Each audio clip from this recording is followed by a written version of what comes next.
Speaking about Monday's meeting, Robert Kyagulanyi told NTV that it was about having a uniform message. The election cannot change things here.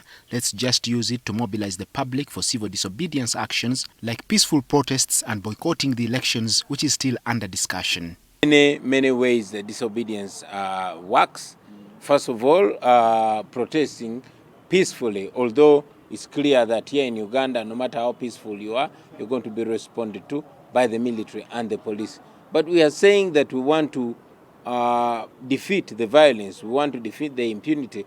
We know that every time the regime unleashes brute force to the people of Uganda, it spends the following months trying to clean it up, especially internationally. So we want to push them to expose themselves as much as possible as we, encourage people to do other actions. There are those that we are encouraging, for example, non-violent elections, but we also know that a regime that becomes more violent, the more a regime becomes violent against its citizens, the more it provokes even other methods of its fall.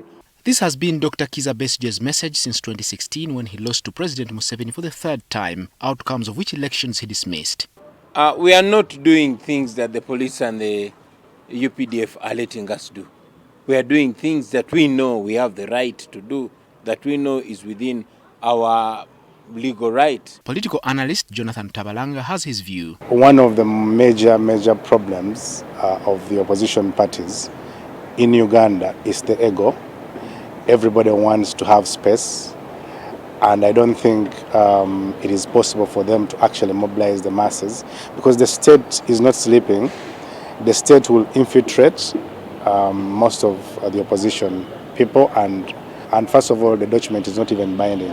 For Dr. Tanga Odoi, the NRM Electoral Commission chairman, any opposition unity guarantees victory for the ruling party. In politics, it's better to defeat one enemy, a certain one, than scatter the possibilities. Scatter the possibilities make you use real resources even where there's no threat. It's not the first time for opposition parties to make these loose agreements, the latest being 2020 as United Forces for Change. Besigye and Kyagulanyi have previously disagreed on the viability of victory through the ballot. I think it's very difficult. Why?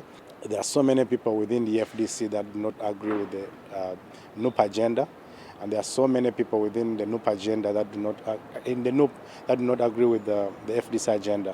And until they reconcile those differences, it is quite difficult for them to work together. The opposition know they are getting smaller as the ruling NRM has struck cooperation agreements with Uganda People's Congress and the Democratic Party leaders and believe becoming one would lead them to the goal. The two of us, and of course others, are seen as pillars in the resistance against the Museveni dictatorship.